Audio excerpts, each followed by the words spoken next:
L'oggetto di questa inserzione è una fotocamera Kodak EasyShare a 4 megapixel, è usata e ora vediamo il suo funzionamento. Vediamo che la fotocamera si accende, lo schermo funziona correttamente, anche lo zoom è uscito, eccolo qui. Ora proviamo a scattare una fotografia. Vediamo che la fotografia viene eseguita, possiamo anche rivederla mediante l'apposita funzione. Eccola qui, la fotografia. La fotocamera si spegne anche correttamente, ecco qui, lo zoom rientra.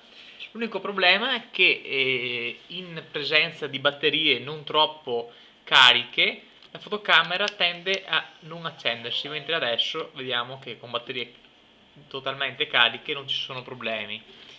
È in stato proprio usato e presenta dei segni di abrasione, però tutto sommato è ancora funzionante.